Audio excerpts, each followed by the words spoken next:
Because Cypriots cannot cross the border from north to south or from south to north, this story has only one side.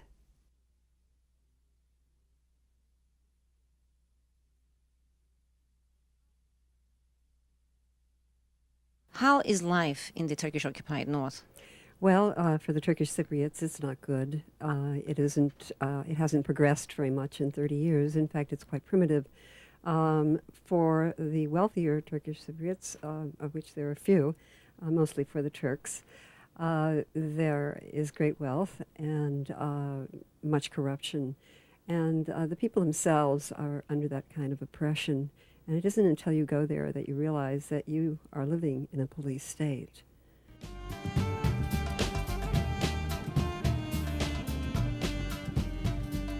Don't put your camera down. Wait until the car goes by.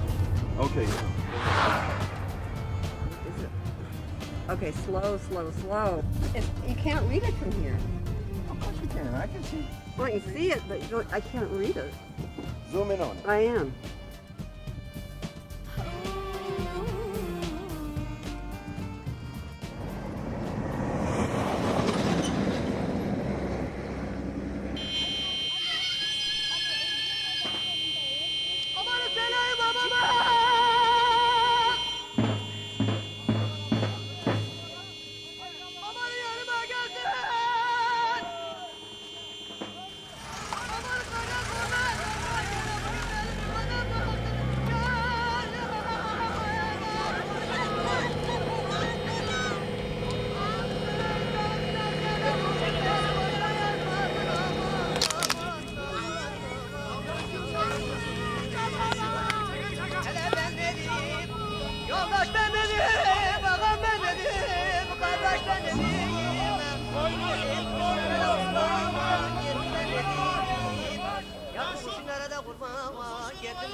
Cyprus is a Mediterranean island known as the birthplace of Aphrodite, but she can't go home again. Part of this island paradise is still littered with landmines. In 1974, the government of the Cyprus Republic was overthrown by paramilitary Greek forces. The coup, calling itself Ioka II, bombed and seized the presidential palace, destroying government buildings, and forcing President Archbishop Macarius to flee the island at the last minute with help from his friends.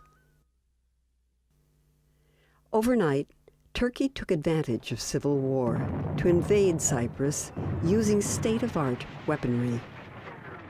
The first wave of Turkish invasion forces hit Cyprus hard, forcing a violent displacement of 1/3 of the Greek Cypriot population.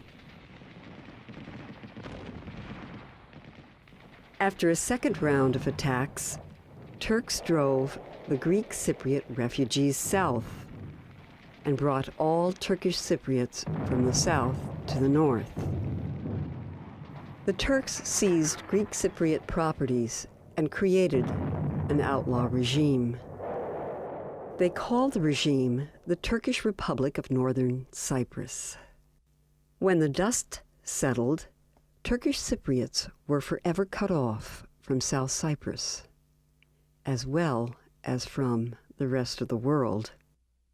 The result is no fighting, peace, two states, separation. The leader of the TRNC, Rauf Denktaş, has been defending Turkish interests here for almost 30 years. You want to remove the separation? We are ready. How? By recognizing our security based on sovereignty, on statehood. You have to bring Greek Cypriots down to that. I recommend to the leadership of Turkey to abandon its threats for annexation of the occupied part of Cyprus. I urge the Turkish Cypriot leader, Mr. Denktaş, to join me in sharing the vision of a Cyprus too small to be divided, but huge for the common prosperity of all its inhabitants. We refuse to accept any resolution of the Security Council which refers to a government of Cyprus. It doesn't exist. It is a Greek Cypriot administration under false pretenses, pretending to be the government of Cyprus. I urge Mr. Tenktas to realize that he and I are not getting any younger, and that we owe to the younger generations of Cypriots to do away with the walls of division. The president of the Republic of Cyprus, Glafkos Clarides, and Ralph Denktash have been dining at the negotiating tables for 30 years. Cypriots are wondering just how long it takes for two fat men to shake hands. Meanwhile, the North remains out of space and running out of time. The Republic of Cyprus will join the European Union in 2004, possibly leaving the North behind. For Turkey, that would forever solve the Cyprus problem, and it would end any dreams of unification. If Cyprus joins the EU without a peaceful solution, Turkey has threatened to annex the North Territory, a threat that could lead to another war between Greece and Turkey, another war over Cyprus. The island is praying for a peaceful unification before it's too late.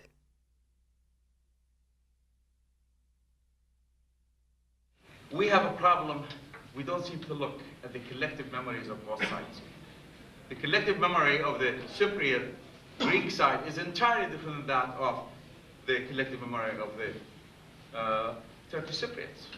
And I said clearly, the Greek side's memory is rosy, lovely, we need to go back to the same old day. While the other side is different. You are trying to annihilate me, you have done this to me, and I cannot go back to the way things are. It was the same in all Cyprus towns. They had an enclosure for where the Turkish people felt safer. They had Greek villages, they had Turkish villages, and they had mixed villages. And everybody here had Greek friends or Turkish friends and so on. But also there were probably lots of animosities between neighbors, you know, and when this war started, I think a lot of people sort of settled old accounts as well. After the unification of Germany, I mean, I can see what the problems we have there, and that was 45 years, this has already been 25 years, but in our case, there were Germans on both sides. They're not Germans on both, not Greeks on both sides. They have separated now. They were mixed before, but now they are separated. Are you planning to go back now the legal way to the free areas to conduct interviews, or are you just going to? No, this is about the North. It only has one side. An island should really have one side because it just has a coastline, actually, if you think about it.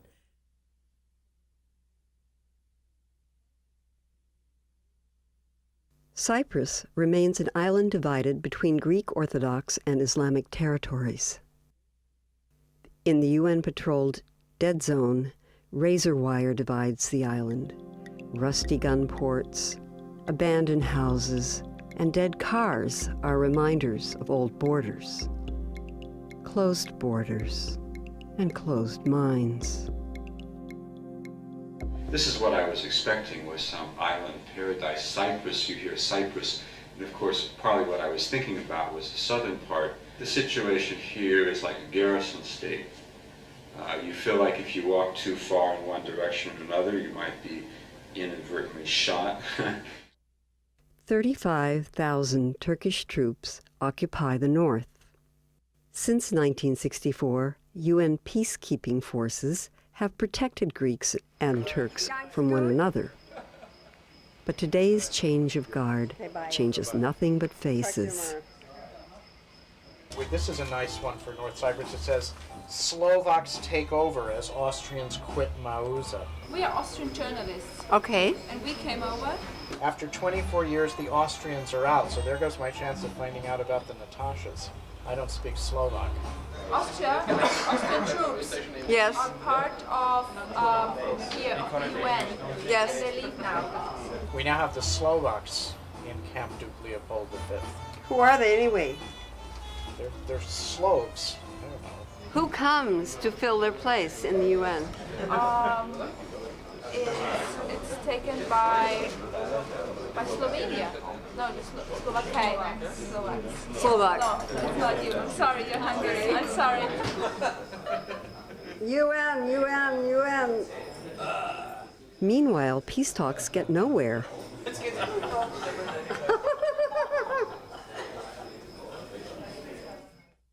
You lived there under Turkish occupation for 2 years. You understand better the Turkish Cypriot and the Turkish. Turkish Cypriot is not necessarily Turkish. That a Turkish Cypriot is a Cypriot and Turkish in name only, and they do not feel politically united or fiercely passionate about being Turkish Cypriots. It's the Turks who really own Turkish Cyprus.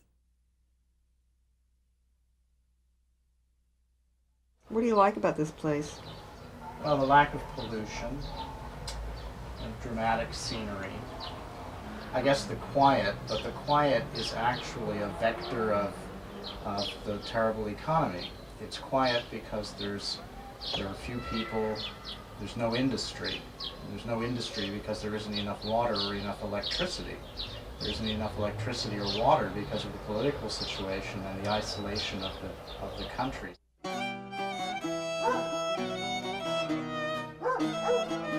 Poor and isolated by embargoes, Turkish Cypriots remain trapped in an economic ghetto.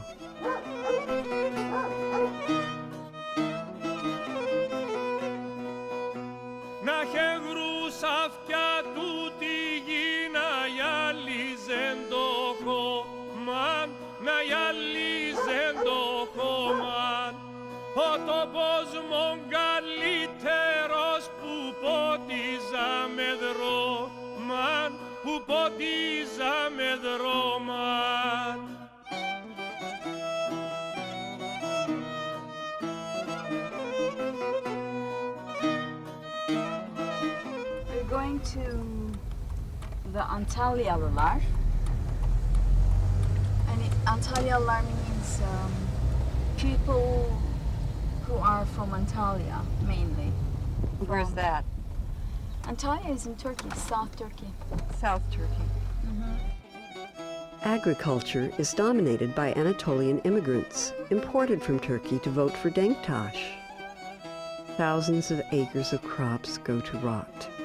This woman, an Anatolian peasant, works her dry farm to survive.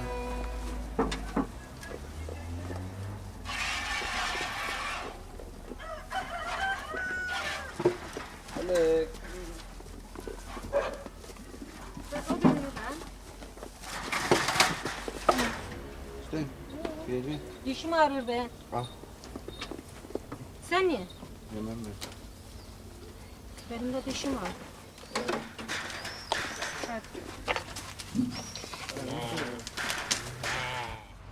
Buildings are under construction everywhere we look.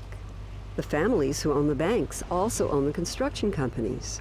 So soft loans and freedom from building codes help speed things along. Well, I mean, if there's an earthquake, we're all dead. It's really simple. It's these houses are built of thin concrete frames that do not look to me to be pre-stressed. They are simply reinforced but not pre-stressed. The walls are hollow walls made out of brick. In a country like this, the idea of the enforcement of construction codes, if there are even codes, is a joke. Construction work is performed by Kurdish youths, cheap labor for the Turks. They have no training, benefits, or rights. This boy is only 14.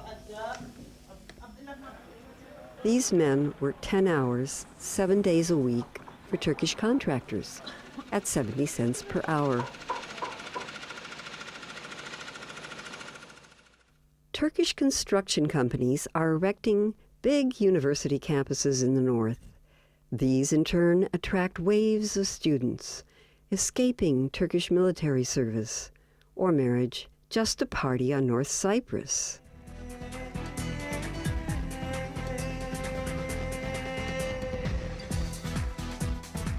The problem now is that the university has become the major cash producer here.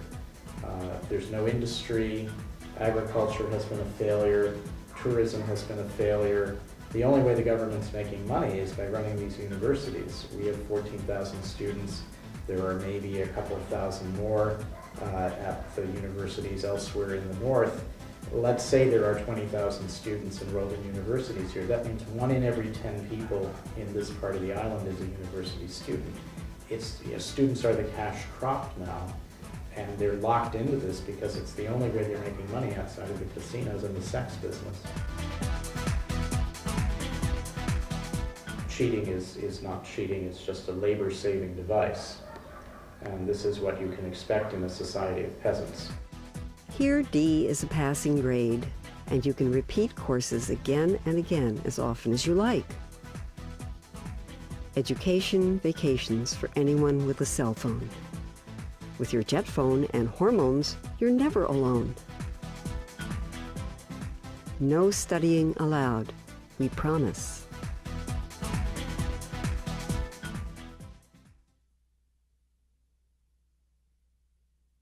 Meanwhile, in the south, it's business as usual.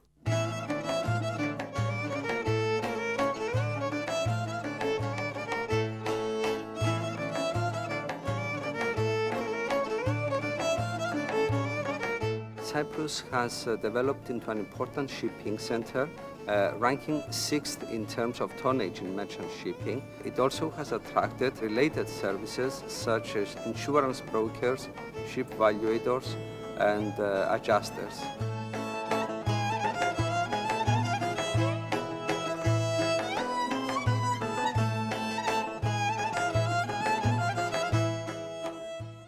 But in the north, it's another story.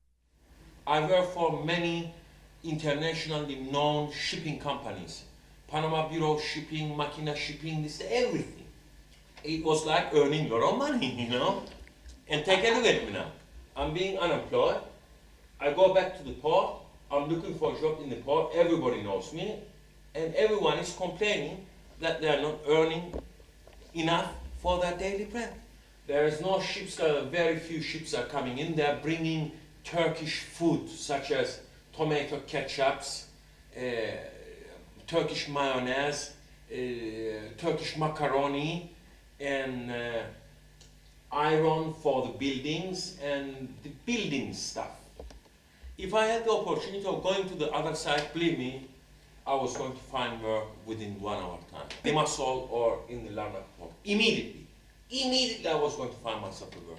We used to export a lot of potatoes and citrus as well. Nothing is being exported. Nothing. I remember loading 3-4 ships with citrus at the same time. 3 ships citrus, 1 ship potato, and 2 general cargo ships I was discharging. That was beginning of 90s. End of 80s, 1989, 1991, 1990, until 95. After 95, everything stopped going down. Now you're in a free country. You're in You America. know, it's so strange to be an American and to be under those restrictive circumstances. You become a little rebellious, and especially when you put your money in the corner bank and the next day it's not a bank anymore. Really? Yes. You had situations like that? Quite a few. Unfortunately, I'm not the only one. Unfortunately, the people who really suffered in the last bank crisis while I was there, just before the lira went floating and just before it crashed, were the northern Turkish Cypriots who had their life savings in those banks. The collapse of the lira and the corrupt banking systems have left Turkish citizens locked out from their lifetime savings. I'm even afraid of, keeping that money at the bank because you don't know what's going to happen to the banks. Can you imagine? They might bankrupt in a night. You know?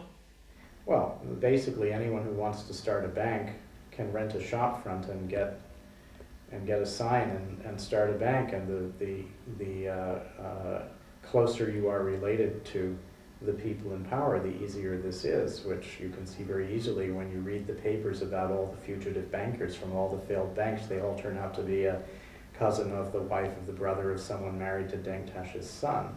State bank. Exactly, The yes. state is being bankrupt. The state is being bankrupt already. How am I going to, to whom do you think I can trust? I've got no intention of putting my money into the Turkish banks. Republic of Turkish banks. Fuck Republic of Turkey, fuck Turks, and fuck their banks. And the horse they rode in on. Yes, and the horse they're riding on. But you're here. I am still here. Why? I'm still here because I love my country, Carol. I love Cyprus. After all that, Yeah. what makes you love it most? The smell of earth. I love it, especially after the first rains. I love it, so beautiful. The earth smells. Each time it rains, earth smells. I love that smell. This is the reality. And I love the sun as well. You know, it's an appetite for life.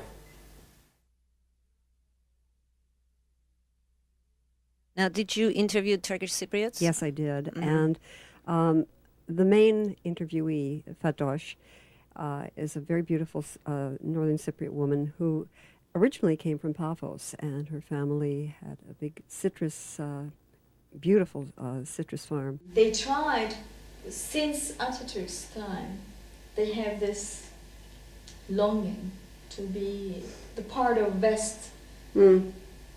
And unfortunately, it is misunderstood by the whole community, by the whole culture.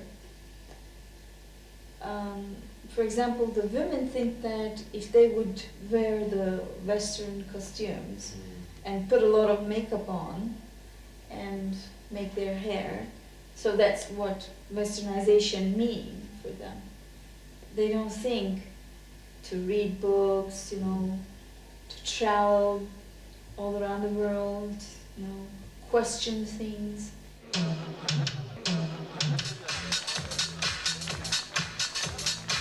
She's over 21, she's university student, and she's number 1.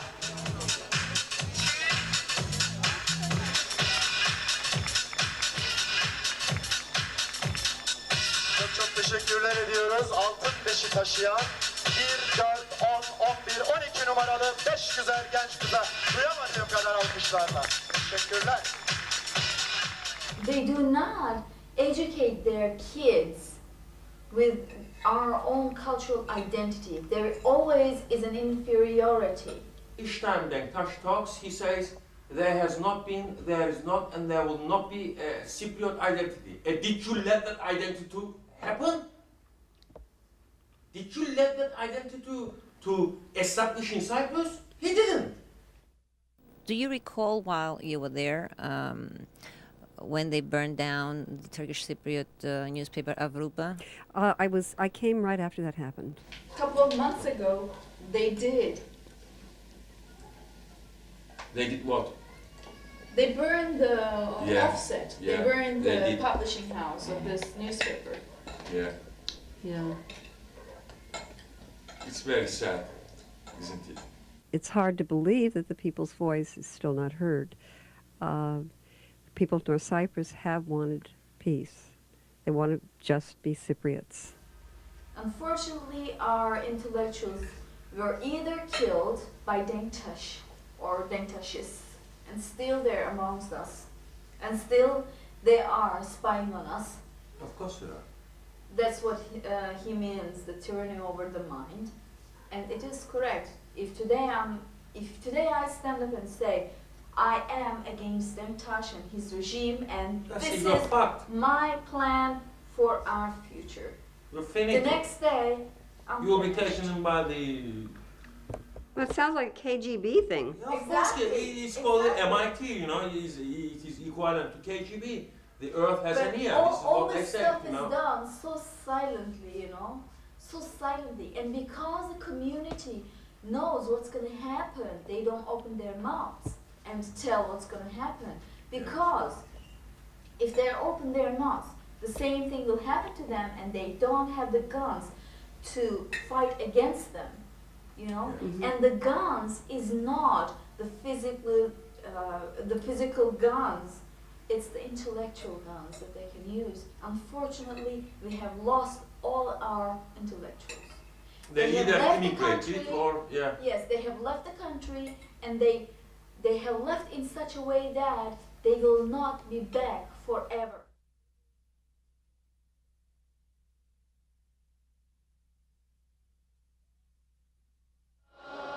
Bu akşam gidiyorum elveda İstanbul'a. Bu akşam gidiyorum merhaba.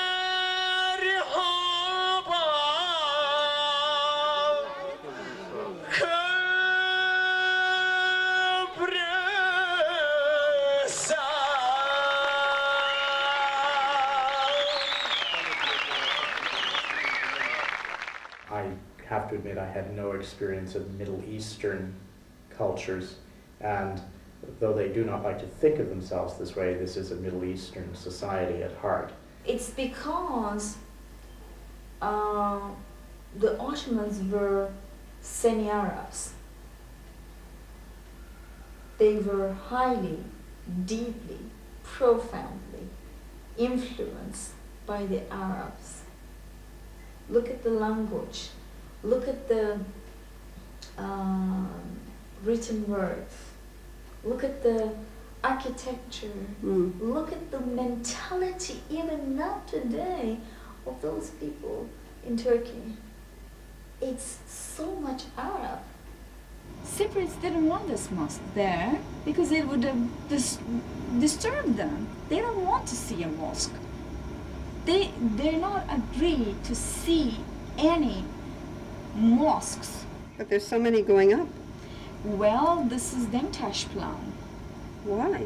It's Demirtaş's plan because he wants to prove the whole world that this is a Muslim country and this is a Turkish country, but it's not Cypriot.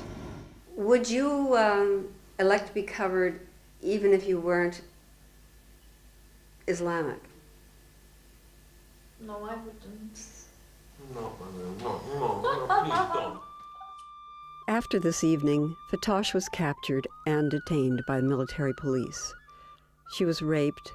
She escaped illegally from the Greek side, and today she's a refugee seeking asylum in another country. She and Tamer never saw each other again. He can't leave and she can't return. She made her way illegally to the south, and then again illegally because Northern Cypriots are not allowed to have a passport. Northern Cypriots, you're talking about the Turkish Yes, the Cypriots. Turkish Cypriots are not allowed passports. I'm sure that the Greek Cypriots also feel that paradise is denied to them too, as you do too. And I lived in your hometown. And Yes, in Famagusta. You Yes. want to tell me a little bit about my hometown? I visited Famagusta only a year ago, and I could not recognize it. And I was able to go secretly to my house. And I don't know if you noticed, but I keep this photograph here. This is my house. It's in very good shape. I was outside my house and I could not recognize it. But the photo, from the photo, it looks beautiful. But when you see it in person, you can see the destruction and the devastation that it sustained. I do have footage that hasn't been seen before from each direction, from the top tower inside Varosha. That in particular, I think, is a fairly devastating scene. It's north, south, east, and west of what Varosha is now. I wanted to ask you, since you went into the ghost town, where the buildings are situated, the hotels and the apartments on the beach, do you remember passing Demokratia Street where all the cafes are situated? Yes, yes. Is it a Coca-Cola? definitely from the war, just before the war. Κι άστε κοπέλες στο χώρο, κι άστε κοπέλες στο χώρο, τώρα που έχετε καιρό, κι άστε κοπέλες στο χώρο.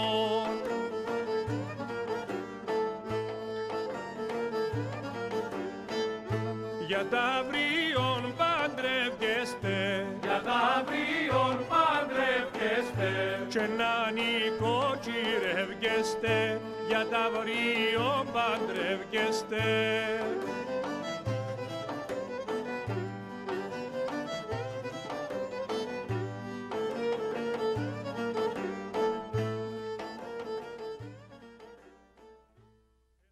Tell me a little bit about the ancient sites.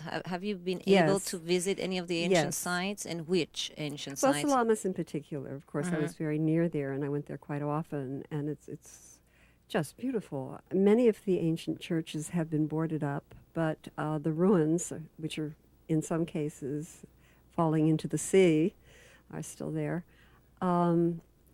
There are many sites that are being bulldozed over, and as they are being bulldozed, they are also being paved. So we have no idea of the ancient artifacts that really, the truly oldest of them, are still buried on Cyprus, and we have no idea what we will never see. There are teams from Turkey remapping northern Cyprus so that many of the old ruins and old churches will no longer be on the maps. And some are still boarded up and crumbling, and others have been turned into mosques. But it's impossible to tell the difference between what it was like before because they've all been looted. Now, were you also able to travel to the Karpas Peninsula? Oh yes, quite often. It's very wild and beautiful. It's sad to think, with or without some kind of agreement, it's just going to be paved over, and someday the Karpas will be a car park. It's a shame. I know. It's a shame.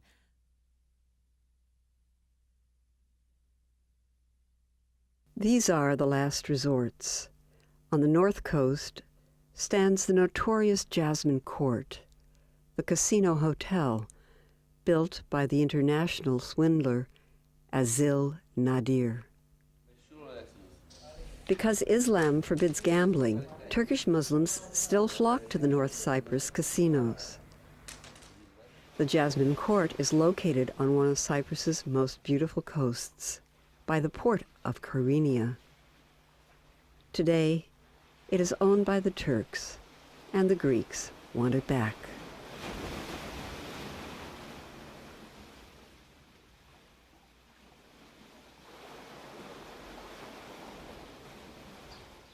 Perched on the bay, next to the Forbidden Zone, is the old Palm Beach Hotel. Today, the Palm Beach Hotel remains open and as beautiful as ever. But not all views are of the sea. One side overlooks a ghost city of abandoned hotels and Turkish patrols. This is Varosha. The Greeks want it back.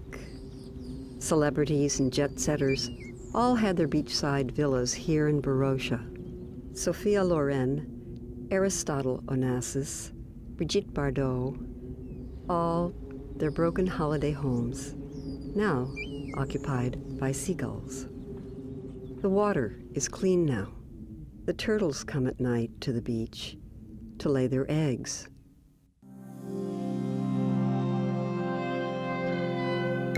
The problem is, and it's kind of interesting problem, everybody talks about, like she talks about the hotels and everything, but that's 26 years. So you think after 26 years they're going to do something? The Greek Cypriots want it back, but Turkish Cypriots still let, the land belong to us. And the Greeks left Varosha. They left on a Sunday morning because somebody said there were tanks coming along the road from Nicosia. So most of them, they left everything. They didn't even take their savings or their valuables or their papers for that matter. And they got in their cars and they went out sort of for the day to see what happened. And some people told me that the Turkish troops would not even have entered Varosha if the people had stayed there, but they'd all left. So when they wanted to come back, there was a sort of boundary at the south of that hotel area, and they couldn't return, so they stayed outside. They couldn't go. They couldn't go back into it. And apparently I was told it was about 45,000 people. Varosha was shut off completely, and that only UN troops controlled there, and they could only go in if they were accompanied by a Turkish officer. Everything concentrated on Varosha. When they lost that, they had lost practically 80% of the hotel beds in the whole country. Wouldn't it be a wonderful island if you could go just everywhere, think of the different places of interest and the monasteries and the Turkish part and the coastline in the north and the south is so different, you know, the Taurus Mountains and the Kyrenia Mountains, they are very different from each other. It's really it could be a paradise, you know, for the tourists, and I hope for the local people if they could live together again. Do you think there will be a solution in the Cyprus problem? What do you think? I don't think that there's a problem. I think that their politics, it's a political situation. Mm-hmm. So if Turkey withdraws its troops, that would be a good idea. Yes. Let's convince them. We've been trying for 28 long years. Before I came here, my friends teased me about coming to this place. They said, "Oh, you're going to Turkey, you're going to Turkish prison." And they thought I was going to some place that was a kind of Midnight Express university. And they give me all this stuff about, oh, how are the wardens treating you, Effendi? Are they being liberal with the KY jelly in the evening calisthenics sessions? But it's almost true. You know, they're just fucking crazy here. Aren't they? Are people so happy here politically? It's a peaceful place. You can be happy because the system doesn't touch you and tries to make you happy. Is this a human place? Is this a humanist place, or is it an insane place? Cyprus is a useful strategic place populated by inconvenient people. Inconvenient people. They're inconvenient to the greater purpose. Cyprus is unimportant. It's only important as an air base and a listening post. And it's inconvenient because it annoys relations between Turkey and Greece. Greek Cypriots don't really matter. Turkish Cypriots don't really matter in power politics. Yeah. And that's the real tragedy of the place.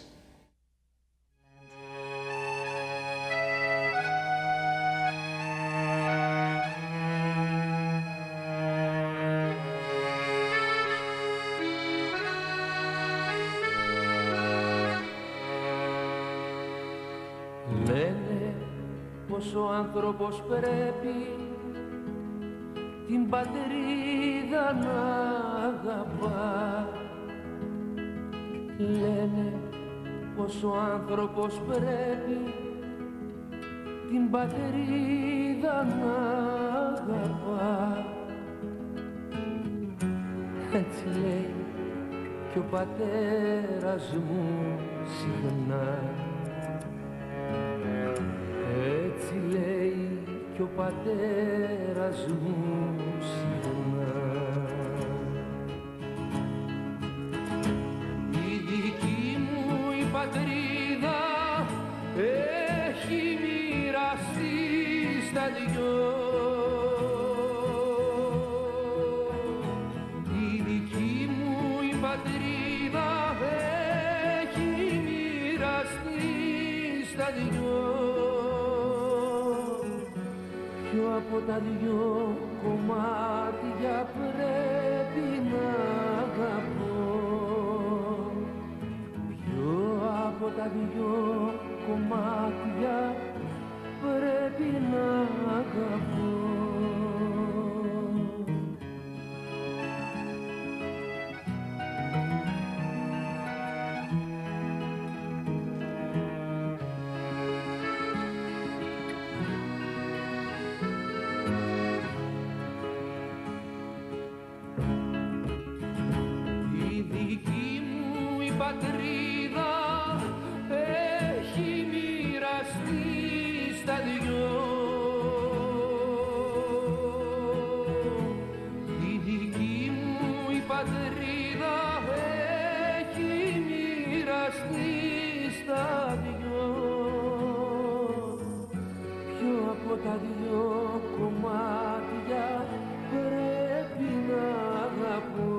δυο κομμάτια πρέπει να αγαπώ.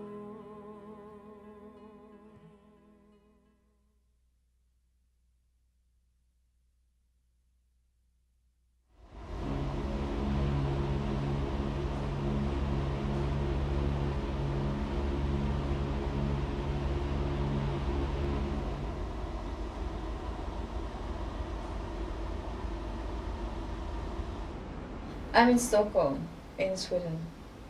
I left Cyprus. Why Sweden? Because it's peaceful.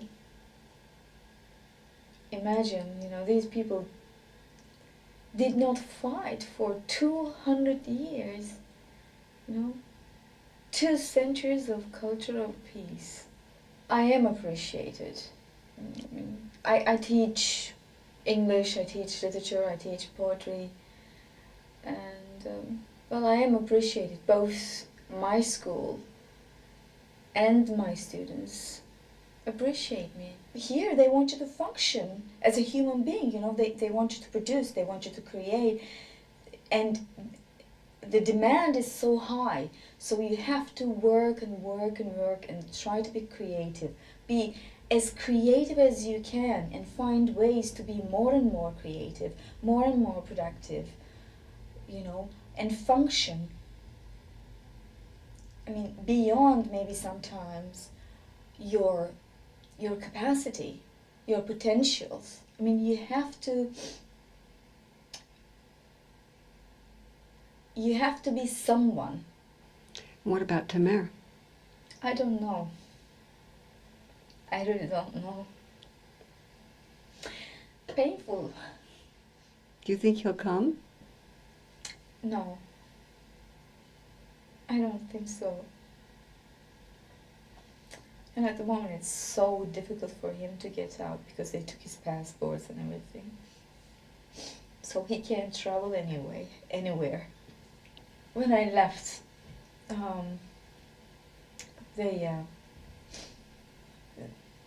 they interrogated my brother, my father, and then, so funny, they interrogated my mom on the phone. That's strange. That's strange, very strange. But Mom couldn't give me details because she thought that phones are taped. So, and it's very strange. In April this year, the police kept my dad by interrogating him, my brother too, that I'm on the Greek side. And so strange. I'm on the Greek side and I'm spying against the Turkish Cypriot side. And they forced them to give my address to prove that I am in Stockholm, in Sweden. My address, my phone number and everything. Because they were so scared. Has anything happened because of that? Well, or have you been safe? Well, I'm safe here. I hope I am safe. Yeah.